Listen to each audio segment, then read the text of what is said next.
todos já ouviram falar da besta 666, o anticristo, Lúcifer, o demônio e todo o mal vinculado a estas figuras.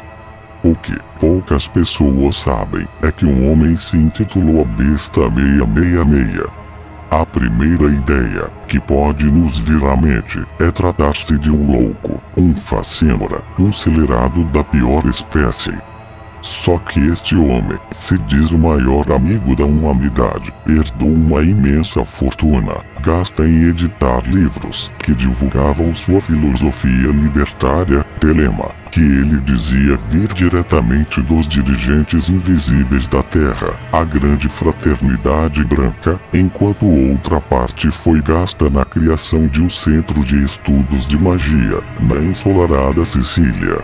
O nome deste homem era Edward Alexander Crowley, ou Aleister Crowley, como ficou mundialmente conhecido. Conheça agora o maior satanista de todos os tempos.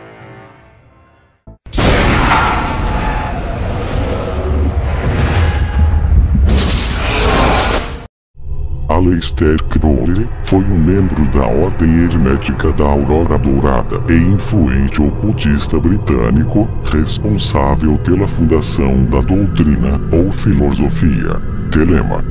Ele foi o cofundador da Ordem Ocultista Astrum Argentum e eventualmente um líder da Otto. Ele é conhecido hoje em dia por seus escritos sobre magia, especialmente o Livro da Lei, o texto sagrado e central da Telema, apesar de ter escrito sobre outros assuntos esotéricos como a Cabala. Crowley também era mago, hedonista, usuário recreacional de drogas e crítico social.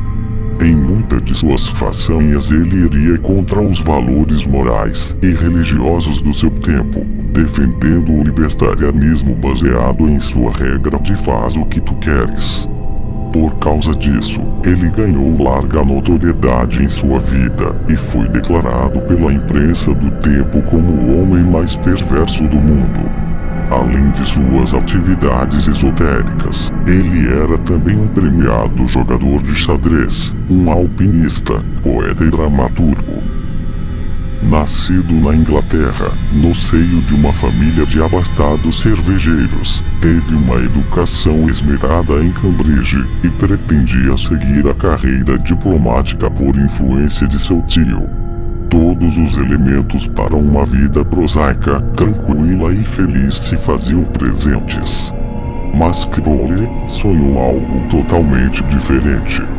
Seus interesses dirigiram-se para o alpinismo e xadrez, mas acima de tudo para a magia, que se tornou o grande objetivo de sua vida. Aleister Crowley se dedicou de corpo e alma em desvendar os seus mistérios e segredos, indo a fundo na sua busca, não se limitando por nada, derrubando todas as barreiras, experimentando todas as facetas da alma humana, de todas as formas. Crowley naturalmente era um usuário da magia em sua forma mais pura, ou seja, ele fazia sim algumas poções e outras coisinhas simples. Mas também mexia com magia negra, mexia com coisas pesadas, sempre atrás dos mais variados tipos de rituais, como invocação e maldições. Sendo assim, toda sua vida foi baseada em magias variadas. Muitos famosos o conheceram e o consultaram. Ele viajou pelo mundo todo, conheceu de tudo e fazia críticas pesadas quanto aos cristãos. Começou a ironizar a igreja e sua posição social. Fazia a mídia ver tudo. Assim se declarou como a besta, o que deixou as pessoas chocadas. Levando em consideração as magias pesadas que praticava constantemente e não tinha a menor vergonha de falar sobre o assunto e expor seus pensamentos, além de ter um apelido tão forte que as pessoas começaram a rotulá-lo como o próprio anticristo. Um fato acionou a veia de Crowley para o oculto e deu vazão à sua rebeldia. Quando tinha seus excessos de inconformismo, sua mãe costumava chamá-lo constantemente de a grande besta. Numa dessas oportunidades, sua curiosidade se despertou e ele foi procurar a passagem sobre o tema na Bíblia. Em vez de se horrorizar, ficou fascinado e concluiu que era essa a razão pela qual ninguém o entendia. Desde então, passou a se autodenominar a Grande Besta. 666. Com a morte da mãe, Crowley herdou uma fortuna que, mais tarde, quando passava por dificuldades financeiras, foi reforçada por outra herança de uma tia. Isso lhe garantiu uma vida de luxo e sem necessidade de trabalho desde os 21 anos até a sua morte, aos 72. Nesse trajeto e com a fortuna que ganhou, dedicou-se em tempo integral ao estudo das artes mágicas, absorvendo conhecimentos que o tornariam uma das personalidades mais conhecidas no mundo ocultista. No ano de 1904, Crowley estava com a esposa no Egito, quando ela teve uma série de revelações que resultaram no Liber Legis, ou Livro da Lei, obra que é a base de toda a doutrina que culminaria no surgimento do movimento telemista, os seguidores de Crowley.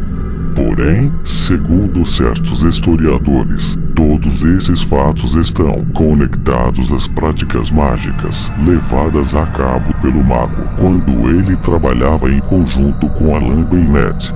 Segundo se sabe, Crowley colocou em prática alguns dos ensinamentos contidos no livro sagrado de Abramelin, mas sem o devido preparo, que, em alguns casos, dura anos. E isso aconteceu sob efeito dos alucinógenos, que devem ter amplificado seus sentidos e iniciado um processo que gerou várias situações estranhas no futuro, envolvendo até a morte de várias telemistas. Alguns afirmam que, quando Crowley começava a compilar os escritos de Abramelin, automaticamente a sala em que ele estava se tornava escura como deu. Não importava se era dia ou quantas lâmpadas fossem usadas, a sala continuava escura. E, segundo testemunhas, vários sons estranhos, alguns horrendos, eram escutados. Foi então que o bruxo retirou-se para a Escócia e continuou seu trabalho sem as constantes reclamações dos vizinhos. Às margens do Lago Ness, ele intensificou suas atividades mágicas com invocações e transcrições de antigos rituais para uma linguagem moderna. Mas agora, as pessoas à sua volta diziam que a escuridão o acompanhava aonde quer que fosse e sempre havia fortes aromas no ar que atrapalhavam a respiração. Os fenômenos teriam cessado, mas retornaram quando sua esposa canalizou o livro da lei, no Egito. Ela entrou em transe e descreveu o deus egípcio Horus, que revelou a Crowley sua condição de profeta e dirigente de uma nova ordem esotérica, que seria maior do que todas até então. Para um estudioso como ele, isso era algo fantástico, mas difícil de acreditar. Crowley exigiu uma prova e a obteve. Horus, por meio de Rose, sua mulher, lhe disse para ir ao museu de Pollack, onde ela identifica o deus representado em uma de suas formas, e a caixa na qual se encontrava sua representação levava o número 666. Convencido da veracidade do que lhe estava sendo apresentado, o bruxo iniciou a transcrição do livro da lei com a ajuda de Rose e da entidade que se denominava Iwas e que lhe revelou as diversas eras e o seu funcionamento. Ele compreendeu o papel de seus estudos e criou uma nova ordem que englobaria graus da própria aurora em um sistema maior e mais abrangente. Nascia assim a Astrum Argentum. Depois disso, ele abandonou Rose e partiu para a América, onde conheceu Lia Daisy, que se tornou a sua mulher escarlate. fato que apregoava estar profetizado na Bíblia, pois ele realmente se considerava a encarnação da grande besta. Em seguida partiu para a Sicília, onde transformou uma fazenda abandonada em uma abadia, chamado-a de Templo da Magia. Ele misturava os seus rituais secretos antigos com práticas satânicas, muitas das quais não foram tornadas públicas por os seus herdeiros considerarem que o público ainda não estava preparado para as compreender. Atribuem-lhe mesmo missas satânicas em que se sacrificavam seres humanos. A informação fidedigna de que dispomos dá a entender que Crowley chegou a realizar algo parecido a uma missa diabólica, tanto pelos seus atos sexuais como pelos animais que sacrificava.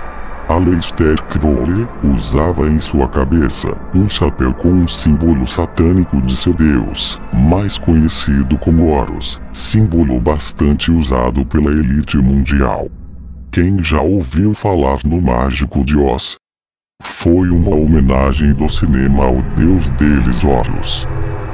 Nos anos que se seguiram, Crowley reuniu uma série de discípulos que se contrapunham àquelas pessoas que o viam como um inimigo, uma pessoa a ser combatida e destruída.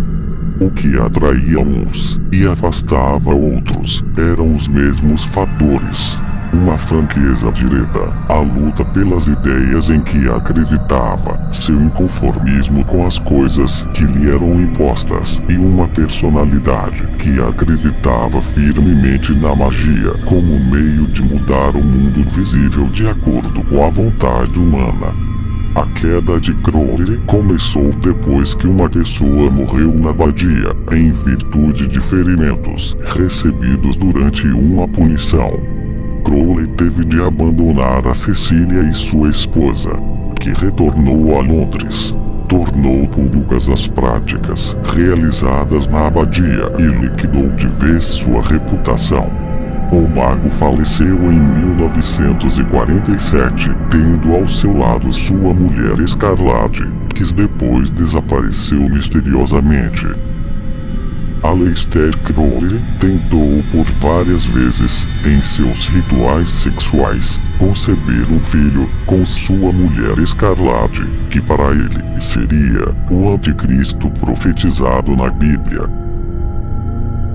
Crowley morreu quase sem dinheiro, lutando contra um vício em heroína. O seu legado é, contudo, nada menos que colossal. O impacto Crowley sobre a cultura popular de hoje é perceptível em muitos níveis, seja através de referências diretas à sua persona ou através de obras inspiradas na Telema. Os exemplos mais óbvios da influência de Crowley sobre a cultura popular são as referências feitas pelos astros do rock, que estavam encantados com sua personalidade e filosofia, como os Beatles e Jimmy Page. Este homem viveu toda a sua vida usando práticas que, para Deus, é considerado abominação, e não a questão de querer insultar quem pratica tais coisas, ou tem este homem como uma referência em sua vida. Até porque cada um tem a sua crença, e é necessário primeiro respeitá-las. Porém, usando a Bíblia como referência, então sim, qualquer pessoa que usa de práticas ocultistas é para Deus considerado abominação. Que entre o teu povo não se encontre alguém que queime seu filho ou filha, nem que faça presságio, oráculo, adivinhação ou qualquer tipo de magia, ou que pratique encantamentos, nem que seja médium, consulte os espíritos ou invoque os mortos. O Senhor odeia quem pratica qualquer dessas abominações, e é justamente por causa desses pecados que teu Deus vai expulsar aquelas nações em teu favor. Deuteronômio 18, 10 ao 12. Obrigado por assistir este vídeo, inscreva-se no canal. Se gostou do vídeo, clique em gostei e compartilhe nas redes sociais. Até a próxima.